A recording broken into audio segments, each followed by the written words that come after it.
رمضان کیا ہے؟ بسم اللہ الرحمن الرحیم۔ یا رب لک الحمد کما ینبغی لجلال وجہک وعظیم سلطانک۔ اللہم صلی علی سیدنا و مولانا محمد وعلی آل سیدنا و مولانا محمد وعلی اصحاب سیدنا و مولانا محمد وبارک وسلم علیہ۔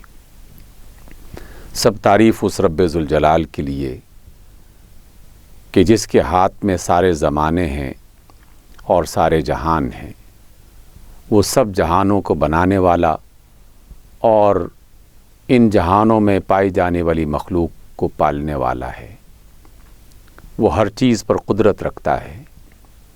اس کی رحمتیں تمام جہانوں پر سایہ فگن ہیں اور اس کی رحمتوں کے بے شمار رنگ اور مختلف قسم کے انداز ہیں۔ ان میں سے ایک انداز یہ ہے کہ وہ اپنے متعین کردہ اور بنائے ہوئے وقت میں سے کچھ اوقات کو، کچھ زمانوں کو، کچھ مہینوں کو، کچھ ایام کو زیادہ بابرکت بنا دیتا ہے اور اس کی رحمتیں پرجوش ہو جاتی ہیں۔ وہ اگرچہ رحمان اور رحیم ذات ہے، رحمان اس اعتبار سے کہ اس سے زیادہ مہربان اور کوئی نہیں ہے،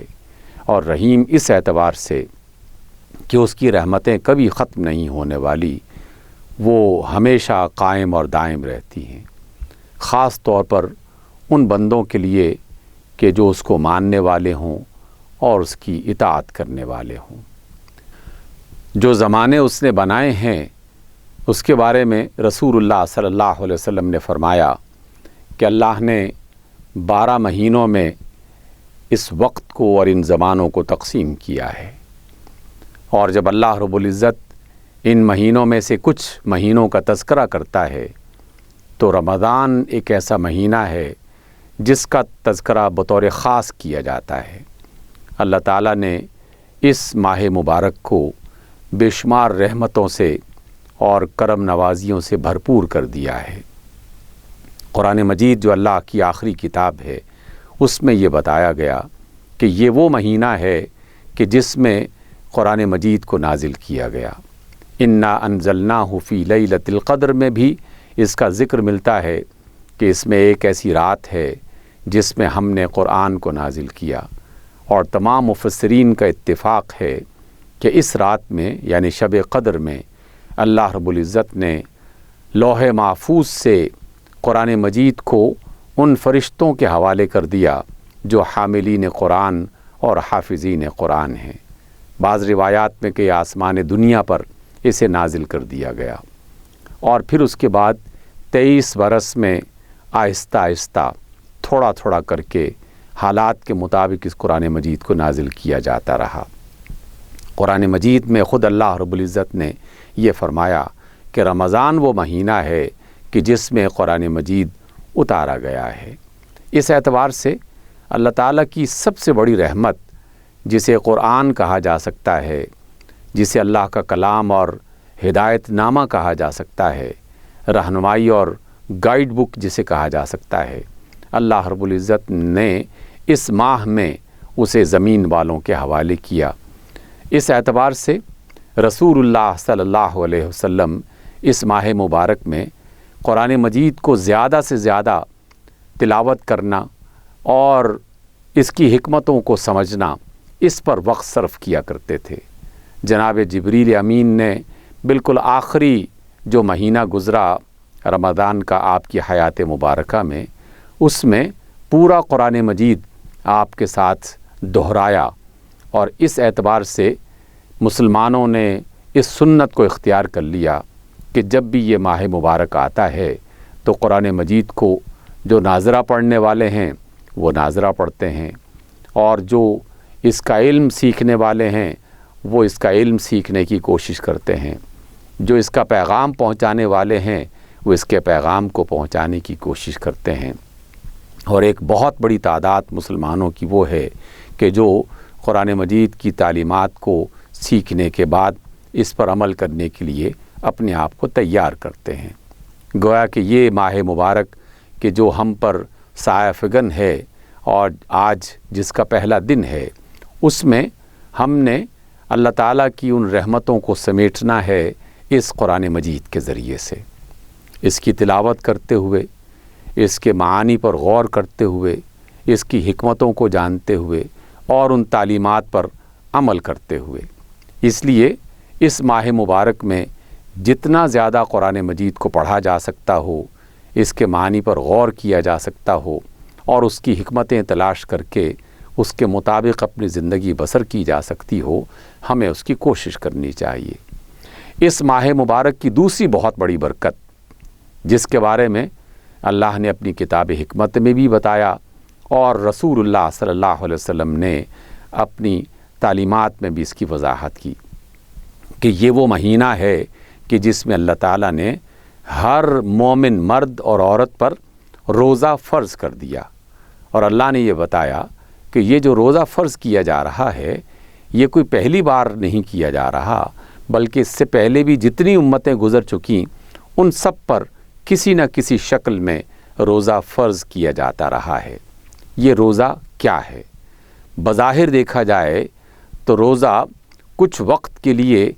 کھانے پینے سے اپنے آپ کو بچانے کا نام ہے۔ ہر مومن مرد اور عورت یہ جانتا ہے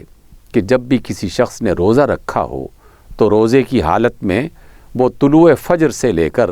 غروب آفتاب تک، یعنی صبح سے لے کر شام تک وہ کچھ کھاتا نہیں ہے، کچھ پیتا نہیں ہے۔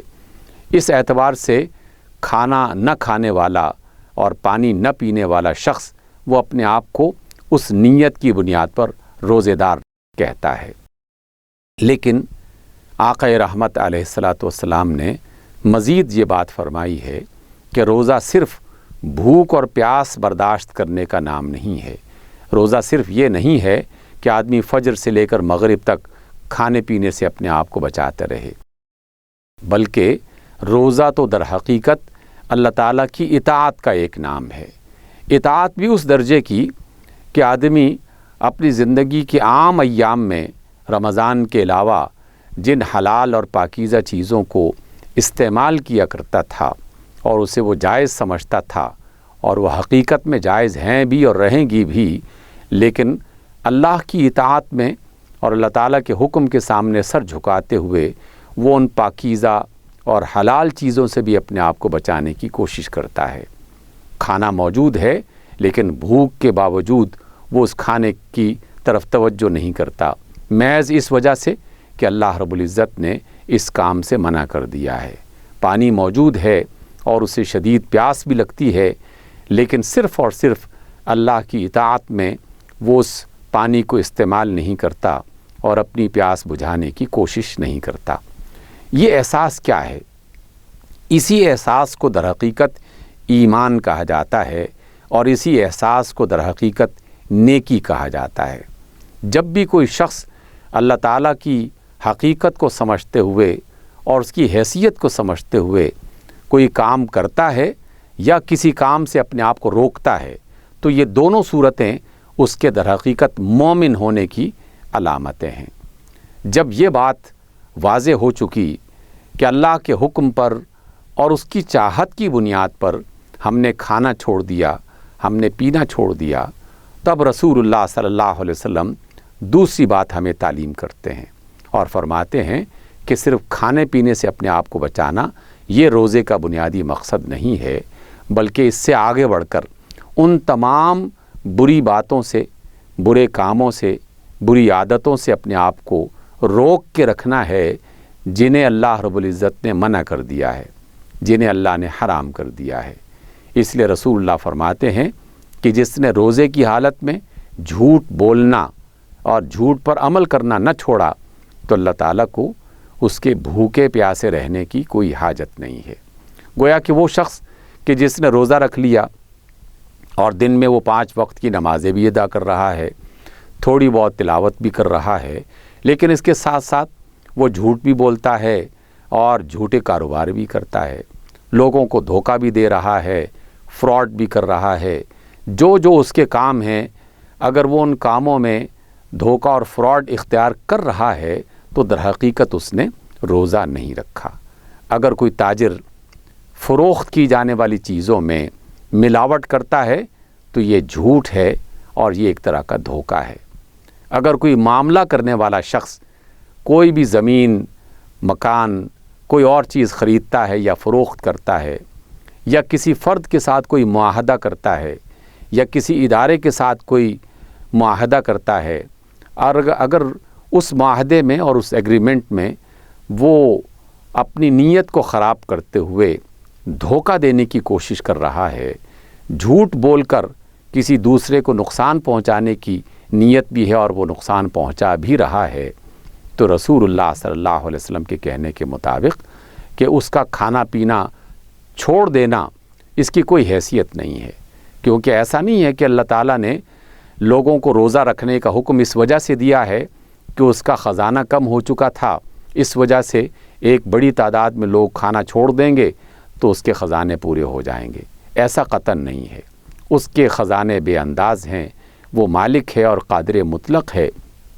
اس کے خزانے کبھی کم نہیں ہوتے۔ یہ تو در حقیقت اللہ تعالیٰ کی طرف سے ایک حکم آیا ہے، اور اس دنیا کی زندگی میں وہ اپنے بندوں کے حوالے سے صرف یہ دیکھنا چاہتا ہے کہ کون ہے اس کے بندے کہ جو اس کا حکم مانتے ہوئے ان برائیوں سے اور خرابیوں سے اپنے آپ کو بچاتے ہیں کہ جن سے اللہ تعالیٰ نے بچنے کا حکم دیا ہے۔ نہ صرف ان برائیوں سے کہ جنہیں عام حالت میں بھی انسان کو اختیار نہیں کرنا چاہیے، جھوٹ بولنا، چوری کرنا، قتل و غارت گری کرنا، کسی کی عزت کو نقصان پہنچانا، کسی کے مال کو نقصان پہنچانا، یہ تو عام حالات میں بھی منع ہے اور یہ حرام چیزیں ہیں، لیکن روزے کی حالت میں تو انسان اس قدر محتاط ہو جاتا ہے کہ حلال اور پاکیزہ اور صحیح چیزوں کو بھی وہ اختیار نہیں کرتا اور اس طریقے سے اپنے اللہ کی اطاعت کا ثبوت فراہم کرتا ہے۔ تو در حقیقت روزہ اللہ کی اطاعت کا نام ہے، اللہ کی محبت میں ان من پسند چیزوں کو چھوڑ دینے کا نام ہے جو بذات خود صحیح بھی ہیں اور پاکیزہ اور طیب بھی ہیں۔ اس لیے یہ ماہ مبارک جس فرد کو میسر آ رہا ہے، وہ مرد ہو یا عورت، جو بھی روزہ رکھ رہا ہے یا وہ کسی وجہ سے کسی مجبوری کے تحت روزہ نہیں بھی رکھ رہا، جس کی اجازت اللہ اور اس کے رسول صلی اللہ علیہ وسلم نے دے رکھی ہے، جیسے کوئی بیمار ہے یا کوئی مسافر ہے، تو ہر ایک مسلمان کو اللہ تعالیٰ کی محبت میں ان تمام غلط کاموں سے اپنے آپ کو بچا لینا چاہیے کہ جن سے بچنے کا حکم اللہ رب العزت نے دیا ہے۔ تو اس بات کو ہم تازہ کر لیں کہ یہ ماہ مبارک قرآن مجید کا مہینہ ہے، جس قدر ممکن ہو سکے قرآن مجید کو پڑھا جائے، اسے سیکھا جائے، اسے سنا جائے، دوسروں کو بتایا جائے، دوسروں کو سکھایا جائے اور اس کی تعلیمات پر عمل کیا جائے، اور قرآن مجید کے ساتھ ساتھ 5 وقت کی نمازوں کو پورا کرنے کا اہتمام کیا جائے۔ اس کے ساتھ ساتھ جو بھی نیکی کے اور خیر کے کام ہو سکتے ہیں ان کو بڑھ چڑھ کر کیا جائے، کیونکہ اس ماہ مبارک میں نیکیوں کے اجر میں اللہ رب العزت کئی گنا اضافہ فرما دیتے ہیں۔ اللہ سے ہم دعا کرتے ہیں کہ اس ماہ مبارک کو ہمارے لیے باعث رحمت بنائے اور اس کی رحمتوں اور برکتوں کی وجہ سے ہمیں ان مصیبتوں سے بچا کے رکھے کہ جن مصیبتوں میں آج کل پوری دنیا مبتلا ہے۔ اللہ تعالی ہمیں اس بات کی توفیق عطا فرمائے، آمین۔